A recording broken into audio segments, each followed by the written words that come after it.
सतगुरु प्रसाद आकाश अमृतवाणी। सत को पकड़ना नहीं है पर सत को जानना है। सत को पकड़ना नहीं है, सत को जानना है कि है ही सत। क्या जानना है? कि है ही सत। जो चर्म की आंखों से दिख रहा है वो असत है। चूक और गलती कहाँ हो गई कि हमने तो असत को पकड़ रखा था। गुरु मिलने के बाद ये हमारी दिव्य दृष्टि मिली कि हम सत को जाने। हम देह अध्यास करके झूठ में धक्के खाते रहते हैं। सबका अनुभव है, किसी को बताने की जरूरत नहीं है।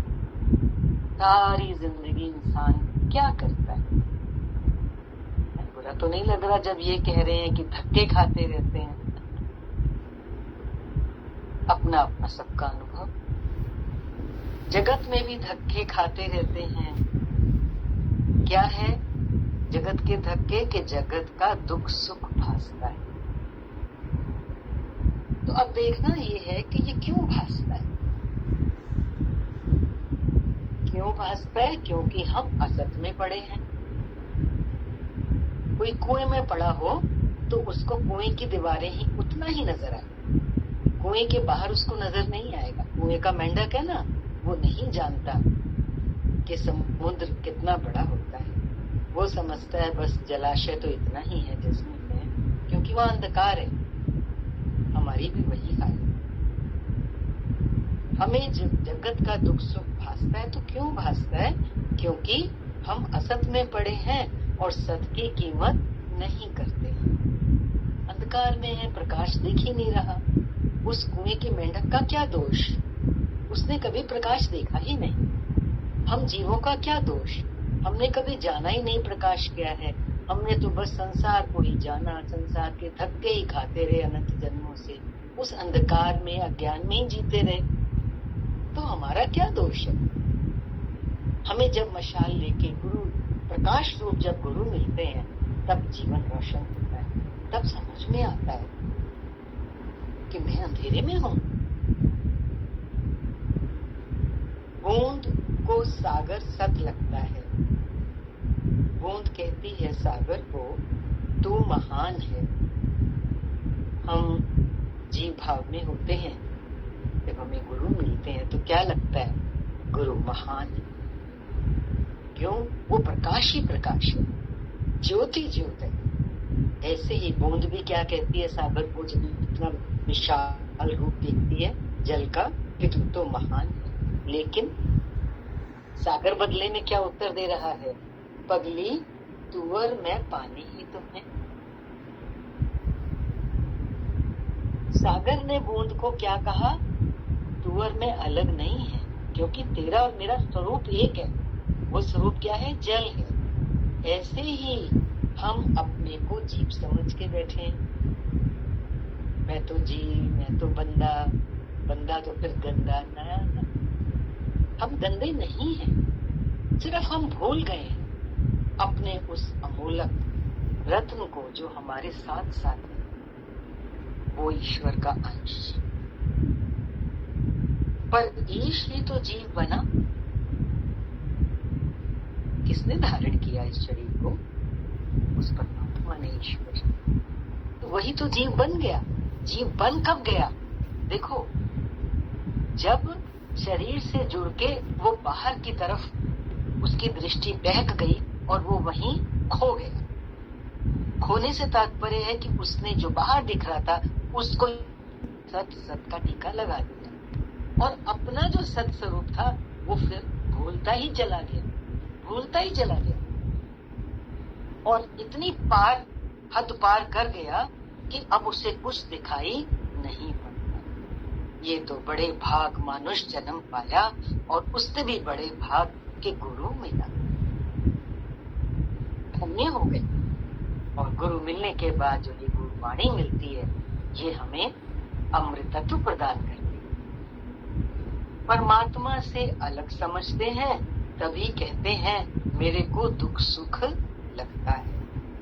अंधा असत में पड़ा है। परमात्मा से अलग क्यों समझते हैं? भगवान से अपने को अलग क्यों समझते हैं?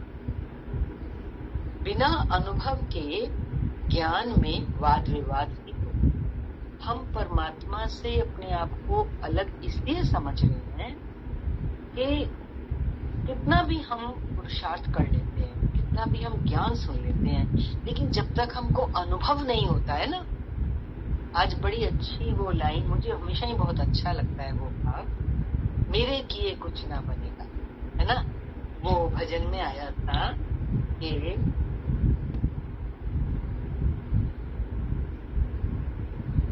वो था ना, मेरे बनाए कुछ ना बने, कुछ ना बन पाया, अपने बनाए। ये मन न जाने क्या क्या कराए, कुछ बन न पाया, कुछ अपने बनाए। तो हमारे बनाए तो आज तक भी कुछ नहीं बन पाया है। तो क्या करना है? सतपथ, गुरु की उंगली पकड़, जो सत का सागर है।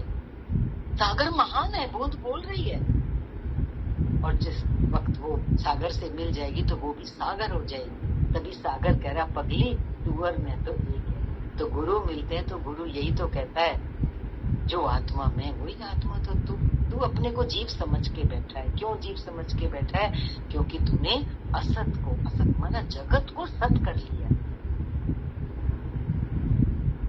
तो बात यहाँ आ रही है, वाणी का आज विषय है कि सत को कैसे पकड़े। तो पहले ही वचन में भगवान ने ये बोला कि सत को जानना है। जानने से मतलब है सत का अनुभव करना है। अब इसमें एक दृष्टांत आता है, शायद आपने कभी सुना हो।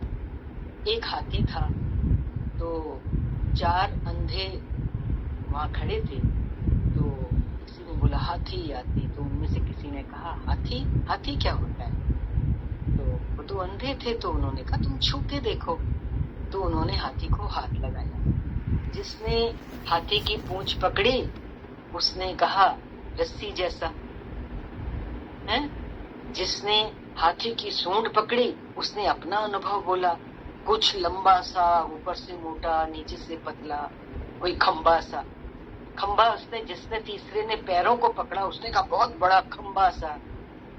जिसने पेट को हाथ लगाया उसने कहा कितना बड़ा ये कोई शरीर, क्या चीज है ये, उसको समझ ही नहीं आ रहा किसी को भी। तो जो उनको अनुभव हो रहा था उन्होंने वो बोला। किसी ने रस्सी बोली, किसी ने खंबा बोला, किसी ने बहुत बड़ा सा पेट को पकड़ा तो क्या चीज है ये, मटका सा बहुत बड़ा। तो सबका अपना अपना अनुभव था। तो उनका आपस में वाद विवाद होने लगा। उसने कहा नहीं, मेरे को तो ये जो खड़ा है ऐसा नजर आ, रस्सी जैसा। किसी ने कहा खंबे जैसा। तो चारों आपस में क्या करने लगे? वाद विवाद करने लगे। ऐसे ही सत को लेकर के हमें वाद विवाद में नहीं उलझना। गुरु हमें ज्ञान देते हैं, ज्ञान के बाद ईश्वर कृपा से, जब भी ईश्वर की कृपा होती है तो वो हमें अनुभव भी कराते हैं। वो मेरा जो अनुभव है वही सत्य है। अब वो अनुभव 50 लोगों का 50 तरीके से अलग हो सकता है, एक का भी दूसरे से ना मिले। उन चारों अंधों का अनुभव नहीं मिल रहा था आपस में। तो क्या हुआ? हाथी तो हाथी है, लेकिन जिसने जो अनुभव किया वो उस अनुभव में रहे। धीरे धीरे फिर जागृता बढ़ती है। जैसे जैसे हम श्रवण करते हैं तो हमारा ज्ञान परिष्कृत होता जाता है। उस तरीके से हमारी जो अंधी आंखें हैं उनको दूसरी दृष्टि मिल जाती है। जैसे अंधे को तो कभी नजर नहीं आएगा कि हाथी क्या है, ऐसे ही जब तक हम जीव भाव में, अज्ञान में हैं तो हमें कभी समझ नहीं आएगा कि ईश्वर क्या है।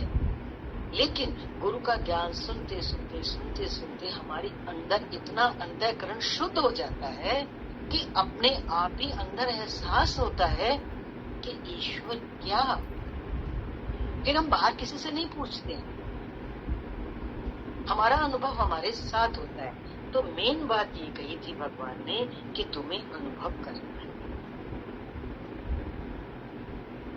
अनुभव के सिवाय असत ही दिखेगा। अब देखो, एक तो अनुभव है जो ईश्वर कृपा से मिलता है सभी साधकों को अपने अपने तरीके से, उसकी हमें इंतजार नहीं करना। एक अनुभव हर इंसान को मिल रहा है। कहाँ? संसार में अनुभव हो रहे, हर पल अनुभव होता है, पूरी जिंदगी का अनुभव ही तो है। उन अनुभवों के आधार पर मैंने ज्ञान सहित, जब गुरु मिल गया तो ज्ञान भी मिल गया, मैंने उन अनुभवों का क्या निष्कर्ष निकाला? देखो, विचार करना आप। मेरी जिंदगी ने मुझे अनुभव दी, जितने आप बैठे हैं सबको अपने अपने अनुभव हुए। अब सब अपने अपने अनुभवों के आधार पे क्या करेंगे? उन अनुभवों से कोई निष्कर्ष निकालेंगे ना। मान लीजिए आप मेरे से पूछें आपके जीवन के अनुभवों का क्या निष्कर्ष, तो यही निष्कर्ष है कि जीवन बहता गया, कहाँ चला गया, इतना लंबा जीवन किन बातों में चला गया, हम कहाँ खोए रहे, ये लगा ना आज। क्योंकि गुरु साथ था, गुरु का ज्ञान साथ था, वो टॉर्च, वो रोशनी थी, इसलिए अंदर में ये आया। अरे इतना लंबा जीवन हमने किन बातों में निकाल दिया। भले वो चीजें हमें सिखा के गई, उन्होंने भी हमें बहुत स्ट्रॉन्ग किया, तभी उस मजबूती और शक्ति के साथ आज हम इस रास्ते पे भी खड़े हैं, अडोल होकर के। वो बेकार नहीं जाता है संसार का जीवन का अनुभव, वही तो हमें तराश रहा था। भगवान ने कहा ना, तो भगवान ने हमसे संसार में जो युद्ध कराया, लेकिन अर्जुन के साथ जैसे उनके गुरु थे भगवान कृष्ण, आज हमारे साथ भी हमारे गुरु हैं ज्ञान रूप में। तो हमारा जो अनुभव है वो हमारा अनुभव है, वो हमारी आंखों को खोलता है, यानी सत्य को पकड़ाता है। कैसे? अब हम क्या कहेंगे? जगत असत, ब्रह्म सत्य, जगत मिथ्या, हम ही कहेंगे, क्योंकि हमारा अनुभव कह रहा है क्या 2 कौड़ी के बदले सारा जीवन फेंक दिया, है ना। सौदा हमने सस्ता किया, लेकिन जिस दिन से भी गुरु मिला या आज जो समझ जागी तो कीमत हो गई, वो बेकार नहीं गई। वो एक एहसास है कि मैंने जीवन कहाँ लगाया, वो मेरा ही एहसास, वो मेरा ही अनुभव मेरे अगले जन्म में मेरे साथ जाएगा। हमारी कमाई कभी बेकार नहीं जाती। तो जन्म लेते ही रात को सोने के टाइम किताब का पन्ना जहां मोड़ के सोए वहीं से खोल के अगले दिन पढ़ेंगे, तो अगले शरीर में वहीं से हमारी साधना शुरू होगी कि हम ये समझेंगे कि सत्य क्या और असत्य क्या, जीवन का मूल्य कैसे करना है, यहाँ हमें कौन सी कमाई करनी है, क्या करने आए हैं, वो हमें याद रहेगा। अनुभव के सिवाय असत्य दिखेगा। अगर हम अनुभव नहीं करेंगे, निष्कर्ष नहीं निकालेंगे, खुद से बैठ के भगवान कहते ना, ज्ञान सुनो, जुगाली करो, ये है कि उसका निष्कर्ष तो निकालो, असत का भी सत का भी, उससे तुम्हें अनुभव। खाली सुना सुना सुना और छोड़ दिया तो अनुभव नहीं होगा। संसार में गए गए गए, बस हाँ जी हो गया, जीवन जी लिया, तो अनुभव नहीं होगा। बैठो, उसका निचोड़। कहते ना कि संसार के, ये अष्टावक्र की मुझे लाइन हमेशा याद रहती है, संसार के अनुभवों की निष्पत्ति ही संन्यास है। संन्यास में ज्ञान की स्थिति, सब कर्मों का न्यास, जीवन में ऊपर उठ जाना, ये चीज याद रखनी है। खाली सत को पकड़ना नहीं है, पर उसका अनुभव करना जरूरी है। ऐसे ही अनुभव होगा ना। जो सत हमेशा रहने वाला नहीं तो कल्पना वाला सत समझ कर बैठे हैं, है ना। हम कल्पना कर लेते हैं सत की, वो तो रहने वाला नहीं है। कल्पना तो कल्पना है, कल्पना तो मिट जाएगी। इसलिए भगवान कहते हैं भीतर जाओ, मनन करो, चिंतन करो। कोई सत का ख्याल करे तो देखे कि उसके हुक्म से सत होता है। हम बात यही कहना चाहेंगे जो अभी बोली ना, अपने जीवन के अनुभव। तो क्या कहता है आपका अनुभव और हमारा अनुभव? सब उसके हुक्म से होता है, नहीं लगता। हम एक कदम भी अपना यहाँ से उठा के वहां उसके हुक्म के बिना नहीं रख सकते। यही सत्य है ना। यही सत्य को जानना है ना, यही सत्य को पकड़ा। हम दरबार में बैठे हैं, सत्य को पकड़ रहे हैं, जितना जितना सुन रहे हैं, लेकिन अब इस सत्य को जानेंगे कैसे? जब हम कहेंगे हाँ मैंने इसको ग्रहण किया, उस सत्य को हमें ग्रहण करना है, तो सब दिखाई देगा कि सब उसके हुक्म से होता है, सत्य की सत्ता से सब हो रहा है। बार बार रेपिटेशन हो रहा है इस बात का कि सब सत्य की सत्ता से हो रहा है। ये कौन बोल रहा है? ये हमारा ही अनुभव बोल रहा है, हमारा ही अनुभव बोलेगा। पर कब? जब हम विचार करें। विचार के बिना हम सत्य को नहीं जान सकते। असत में रहने वाले को विश्वास नहीं होता, असत में रहने वाले को विश्वास नहीं होता। एक दृष्टांत है, गुरु भगत को कहता है दुनिया में कहीं भी जाओ खाली भगवान ही देखना। हाथी आया तो पीलवान ने बोला परे हटो परे हटो, तो वो हटा ही नहीं। बोला, गुरु ने बोला भगवान है, तो हाथी में भी भगवान है, तो हाथी ने उसको कुचल दिया। तो माना उसने पीलवान में भगवान नहीं देखा। ये चीज बिना मनन चिंतन के, बिना विचार के हमें ज्ञान का जो अनुभव होना चाहिए, जो सत्य हमारी पकड़ में आने की जरूरत है, वो हम पकड़ नहीं पाते। वो फिर ऊपर ऊपर से उतर जाता है। उसने ज्ञान सुना सब में भगवान है, सब में भगवान है, भगवान भगवान करके चला गया, और बस हाथी में भी भगवान है, और पीलवान जो बोल रहा है वो उसने सुना। तो कितना विशालता में हमको जाने की जरूरत है ज्ञान के साथ। इतना संकीर्ण, इतना छोटा नहीं है ये दायरा ज्ञान का। ये पूरी सृष्टि में व्यापक है ये तत्व, सत का तत्व। यही भूलेला है इंसान जो जहाँ मन मिलेगा तो भगवान दिखेगा, जहाँ हमारा लाभ होता है वहाँ हम भगवान देखते हैं, जहाँ हमारे को कोई फायदा नहीं होता तो वहाँ हम भगवान नहीं। वही तो राग द्वेष है। जहाँ हमारे मन की बात है तो हमारा राग हो जाता है, जहाँ कोई हमारे मन से उलट चलता है तो हमारा द्वेष होता है। यही तो ज्ञान नहीं है। तो आसक्ति भी रखता है तो मिथ्या पदार्थों में। एक बारी इच्छा का भी खात्मा हो जाए, इच्छाओं के कारण ही दुख भोगना पड़ता है। इससे राग द्वेष सब होता है। राग द्वेष का मूल कारण क्या है? मेरी इच्छा। कोई मेरी इच्छा के अनुरूप चलता है तो उससे मुझे प्यार है, कोई मेरी इच्छा में रुकावट डालता है तो वही मेरा शत्रु है, उसी से मुझे द्वेष हो जाता है। तो राग और द्वेष क्या हुए? मेरी इच्छा। काम और क्रोध क्या हुए? मेरी इच्छा।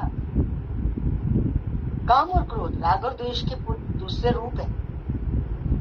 मेरी इच्छा, कामना पूरी हुई, बड़ी अच्छी बात, खुश हो गए। कोई कामना में बाधा बना तो उसके ऊपर क्रोध आया।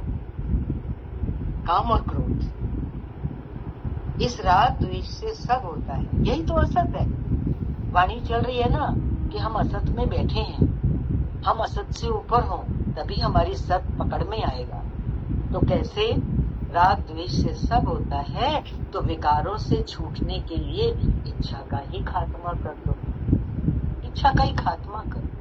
अब देखो, ये बात जब भी आती है तो कुछ लोगों के मन में जो ये प्रश्न उठता है कि अगर हम इच्छा को ही खत्म कर देंगे तो हम जिएंगे कैसे? कई बार बहुत लोगों ने ये बात बोली कि इच्छा ही तो हमें जीने के लिए प्रेरित करती है, हम कुछ करते हैं। तो एक बार एक महापुरुष ने कहा कि भले करो इच्छा, पर क्या इच्छा करो? मैं शुद्ध हो जाऊं, मैं बुद्ध हो जाऊं, मैं मुक्त हो जाऊं, मुझे भगवान के दर्शन हो, मैं भगवान को पाऊं, मैं गुरु की सेवा करूं। इच्छाओं की कोई कमी है संसार में? सात्विक इच्छाओं की जरूरी है हम जागतिक इच्छाएं करें? अरे करते आए हैं, अनंत जन्मों से जगत की इच्छाएं तो करी है, माया की इच्छाएं तो करी है। अभी पेट भरा नहीं हमारा, और क्या मिला उससे? तो करो इच्छा, मैं भजन करूं, मैं राम नाम की माला जपूं। हम सत्संग में तो एक ही माला जपते हैं, आज मैं 10 माला जपूंगा। ये इच्छा नहीं है क्या? जरूर, ये भी एक इच्छा है। मन लगा देगा उसमें, और जैसे ही जिस दिन बैठ के कभी 5 माला कभी 10 माला करोगे, आधा घंटा पौना घंटा भजन करोगे, अंदर में एक प्रेरणा मिलेगी। अरे यही तो करने आए थे हरि भजन को, होटल लगे कपास। चरखा चलाते चलाते हाथ दुख गए। ये संसार का, माया का चरखा, ये इच्छाओं का चरखा घूमता जा रहा है, घूमता जा रहा है, और हम थकते नहीं हैं। आज गुरु मिल गए, उन्होंने हमें इस थकान से विश्रांति का रास्ता दिखाया कि तू आराम कर। किसमें? राम। राम में विश्राम मिलेगा, राम में ही केवल आराम मिलेगा। बोल राम। अब कोई काम बाकी नहीं है, एक राम बाकी है, एक राम मेरा साथी है, बाकी तो सब छूटने वाले जिनको हम पकड़े हुए हैं। ये मेरा, ये मेरा, ये क्या हमारे साथ रहेंगे? न साथ आए थे, न साथ जाने वाले, बीच में हमें दिखते हैं। हम इनको पकड़ के अपने को सुखी समझते हैं, अपने को सुरक्षित समझते हैं, लेकिन नहीं। एकमात्र सुख, एकमात्र सुरक्षा अगर है तो तेरे राम में, किसी और में है नहीं। साथ देगा तो केवल वो ही देगा, किसी रूप में आके देगा भले, पर तू राम तो देखने की दृष्टि तो बना। तू देख लेगा मेरे वाला, मोह वाला, अपने वाला, वही धोखा हो जाएगा। इच्छा का खात्मा कर दो। दूसरे का दोष मन में रखेंगे तो शांति कैसे मिलेगी? दोष दृष्टि से ऊपर उठा रहे हैं। कभी दूसरे का दोष देखेंगे, मन क्या देखो, बड़ी निंदा में रहता है मन, दोष देखता है दूसरे। एक बार आया था ना, तुम तो किसी की निंदा ऐसे करते जैसे स्वीट डिश खा लगता है ना। कोई जरा किसी की बुराई सुनाता है तो हम ऐसे कान लगा के सुनने का मन करता है। अच्छा, हाँ, फिर हम भी जोड़ते हैं उसमें ताकि वो और इन्फॉर्मेशन हमारे। अरे हम अपने साथ कितना धोखा दें। दूसरे का दोष मन में रखेंगे तो शांति कैसे मिलेगी? जब तक विकार है मन में तो चैन नहीं आए। और बड़े में बड़ा विकार तो बस आज थोड़े में बता दिया ना, राग और द्वेष, या कह लो काम और क्रोध, एक ही बात है। तब तक चैन नहीं आएगा। इंसान कहता है अरे चैन नहीं मिल रहा, सुख नहीं मिल रहा, शांति नहीं मिल रही। तो हम आज जाने ना, सुख, शांति और चैन का तो एक ही सूत्र है। क्या? मन से ये जो दोष है, दो ही तो है, काम और क्रोध, राग और द्वेष। हो मैं मेरा, ऐसे ले लो, मैं मेरा, इसमें तो पड़े हैं हम। कब तक करते रहेंगे? मैं बकरी बना रखा है अपने आप को, मेरा मेरा मेरा। रावण दुर्योधन बना रखा है अपने आप को, वो दुर्योधन मेरा राज्य मेरा, मैं किसी को कुछ नहीं दूंगा। अरे वो सब तत्व हमारे अंदर, ये विकार है, मैं और मेरा विकार है। उठे इससे ऊपर। जब तक विकार है मन में तो चैन नहीं आए। आज रास्ता मिल रहा है, हम सदा सदा के लिए चैन की शांति से जीवन में गुजार सकते हैं। किसी को चाहे कितनी भी मदद कर, वो भी तेरी अशांति में बदल जाएगा। कभी कभी लगता है मैं तो इसका अच्छा कर दूं, करने से पुण्य मिलेगा, पर दुनिया में किसी का कितना भी कर, है ना, वो भी अशांति में बदल जाएगा। क्या है? संसार तो सब ऐसे ही है। कौन किसके किए को काउंट करता है? अरे तू अपना भला कर ले, चले हम दूसरे का भला कर ले। पहले अपना भला करो, आत्म उद्धार करना है। हमारा भला हो गया तो बस, फिर तो निष्काम में अपने आप बहता है जीवन, करना नहीं पड़ता, सहज में होता है। फिर जिस जिस चीज में तुमने अपना भाव डाला है तो वो तुमको सत लगती है। राग द्वेष का, इच्छा का, प्रेम का, राग द्वेष का, इच्छा का अगर हम भाव डालते हैं तो वो हमें सत लगती है। प्रेम का भाव डाला है तो वो ही मिला है। आज गुरु मिलने के बाद गुरु ने हमें कैसा बना दिया कि जहां भी जाओ, जिससे भी मिलो, कौन सा भाव डालो? प्रेम का भाव डालो। तो लव बिगेट्स लव, प्रेम देने से वापसी प्रेम ही मिलता है। आप सत, ये सब सत, सत की नजर होगी तो चारों तरफ सत ही नजर आएगा। तू सत है तो सारी दुनिया तेरे को सत मिलेगा। हमने उस जागंदी ज्योत को अपना रूप समझा होगा तो सब तरफ मुझे प्रकाश ही प्रकाश, परमात्मा ही परमात्मा नजर आएगा। राग द्वेष करके असत को समझा क्यों नहीं? असत की दुनिया में क्यों बैठे हैं? राग द्वेष के कारण। एक शब्द गीता का याद करो, हे अर्जुन, सत का अभाव करके बैठे। सारी दुनिया किसका भाव करके बैठी है? हम और आप भी देख ले, सत का भाव करके बैठी है ना। जितना सत को जाना है उतनी हमारी कमाई हुई है, ये बात नहीं है। सत्संग में आने के बाद तो बहुत फर्क पड़ गया। और दुनिया में देखो, या जब तक हमें गुरु नहीं मिला, सत्संग नहीं मिला, ज्ञान नहीं मिला, तो सत का हम अभाव करके बैठे थे। तो हम आज सावधान रहें कि हम असत का भाव ना करें। सत का अभाव तभी है जब अपनी मैं करता है। सूत्र पकड़। सत का अभाव तभी है जब अपनी मैं करता है। सत्कर्म और बदकर्म दोनों ही अहंकार है। आदमी सोचता है मैं कर्म करने से शायद कुछ बढ़िया हो जाएगा मेरा काम, लेकिन गीता ने भी यही कहा, भगवत गीता में भी यही बताया है। और यहाँ भगवान भी कह रहे हैं सत्कर्म और बदकर्म। कर्म तो कोई भी है, बिना ज्ञान के करेंगे, बिना गुरु की रोशनी के करेंगे तो वो हम अहंकार से ही करेंगे, वो हमारी मैं ही पक्की होती है। तो पहले हम ज्ञान से अपने को जगाएं, उसके बाद फिर जीवन में आगे और कदम आगे उठाएं। वाणी मैंने बीच में ही रोकी है, थोड़ी सी और बाकी थी। मनन चिंतन के लिए इतना ही बहुत है। इसको कभी मिलेंगे तो कंटिन्यू करके पूरा कर लेंगे, दोबारा भी ले सकते हैं। अच्छा विषय था, बार बार मनन करें। हरि हरि ओम आंटी जी। हरि आंटी जी, जैसे वो पहला ही पॉइंट चला ना कि झूठ में धक्के खा रहे हैं, तो उसमें ना एक ऐसे वो सुना कि सागर के किनारे ऐसे ही, मतलब जैसे वो लहरें आती हैं तो पानी की छींटें एक पत्थर पर आकर गिरी, ठीक है, तो कुछ सूख गई, कुछ उड़ गई, कुछ पे मिट्टी आ गई। तो एक बूंद ने क्या करा कि ये तो इतनी बूंदें आई बड़ी अच्छी कि वाह वाह हमें तो अलग प्लेस मिली, और ये तो सभी मतलब उनका सबका वो जाता जा रहा है। तो एक बूंद ने फटाफट से क्या समझदारी करी और स्लिप करके सागर में दोबारा जाकर मिल गई। तो उन्होंने इस बात पे ऐसा बोला कि बूंद ने अपनी हस्ती गवाई, सागर में मिल गई खत्म जुदाई। ठीक है, तो मतलब जब तक हम ये हस्ती अपनी पकड़ के बैठे हैं इस झूठ के धक्के में कि हाँ मैं कुछ हूँ, तभी धक्के खा रहे हैं ना।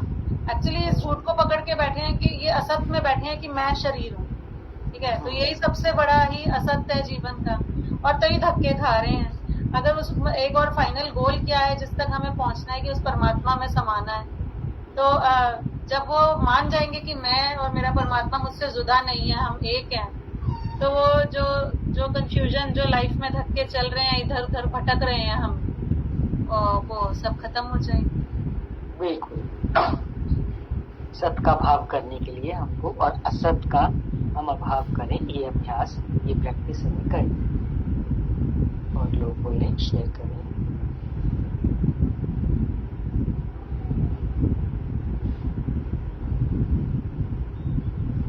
और आंटी जी बस एक और बात ये कि जैसे आपने बोला बीच में कि अनुभव करना है कि जगत मिथ्या है, तो मेरे को लगता है आज के समय में हर इंसान, एक बच्चा भी पल पल अनुभव कर रहा है ना। बस हम उस अनुभव करे हुए को ना एक्सेप्ट नहीं करना चाह रहे। अनुभव हर पल हो रहा है, हर पल हो रहा है कि ये जगत मिथ्या है। हम जिन रिश्तों में, जिन नातों में उलझ के बैठे हैं, और भी हर चीज ही लाइफ में जो चीज पकड़ के बैठे हैं, अपने नाम का गुमान, अपने ओहदे का गुमान, या कुछ भी, माँ होने का गुमान, कुछ भी ऐसा, तो वो हमें पल पल प्रूव होता है कि ये सब मिथ्या है, ठीक है। और सच क्या है ये भी मतलब जान चुके हैं गुरु मुख से बार बार। तो गुरु की वाणी को पकड़ के उस पर चलने का प्रयास अगर अपना पक्का कर लें, तो कितनी जल्दी हम अपने फाइनल डेस्टिनेशन तक, मतलब डेस्टिनेशन तक पहुंचने का रास्ता तो अच्छा पकड़ ही चुके हैं, थोड़ा जर्नी स्मूथ हो जाएगी ना।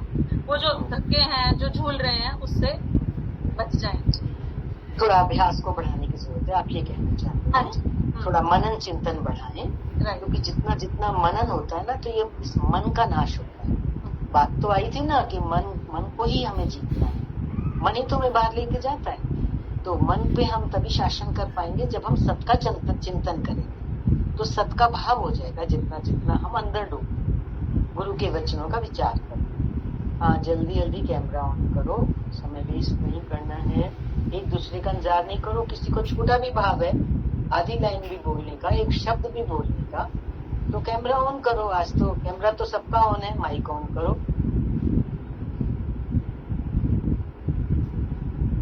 एक दो लोग तो शेयर करो, कोई नए भी शेयर किया करो।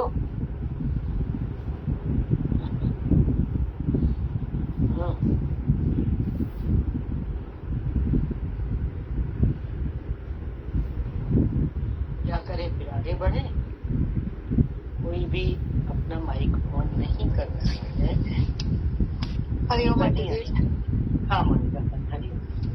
आज वाणी बहुत अच्छी चली, और जब आपने वो हाथी वाला एग्जाम्पल दिया तो उस टाइम मैं यही सोच रही थी कि जब आपने बोला कि सबका अपना अपना अनुभव है और सच कुछ भी नहीं है, तो उस टाइम मुझे ये लगा कि अल्टीमेटली फिर हमें अपने अनुभव को छोड़ना ही तो पड़ेगा। अगर जब हमने अपना अनुभव छोड़ दिया तो शायद हम उस लार्जर गोल की तरफ जहाँ हम जाना चाहते हैं हम वहाँ पहुंचेंगे। फिर थोड़ी देर बाद आपने बोला कि लेकिन उसको भी हमें ऐसे ब्लाइंडली फॉलो नहीं करना है। जब आपने बोला कि वो हाथी में भी भगवान देखो, है ना, और उसके बीच में आपने जब अष्टावक्र की बात करी और उसके अंदर बोला कि कुछ बोला था ना आपने, क्या बोला था, संसार के अनुभवों की निष्पत्ति का मतलब निष्कर्ष। ये संन्यास। हाँ, तो ये संन्यास है। तो अल्टीमेटली जो मेरे को आज बहुत समझ में आया या कैच करा वो ये है कि हम अपने जो अनुभव है उसको पकड़ के बैठ जाते हैं और हमारे लिए वही सच हो जाता है ना। जब हम उसको छोड़ देंगे तो शायद उसके बाद तो फिर कोई बात ही नहीं है ना, फिर तो ना तो कोई राग है ना द्वेष है। हाँ, छोड़ने का मतलब यही है कि अपने अनुभव से हमने सीखा और आगे बढ़े। और लेकिन हम उसको इतना पक्का पकड़ के बैठते कि यही सच है, जो सामने वाले ने बोला वो तो है ही नहीं ना। तो उसका जो अनुभव जो हुए उसका हमें रोक नहीं हम हुए, उससे जो सीखा वो लिया और हम आगे बढ़े। उसको छोड़ा, वो छोड़ने के लिए ही है, आगे बढ़ना है ना, उससे सीख लेकर।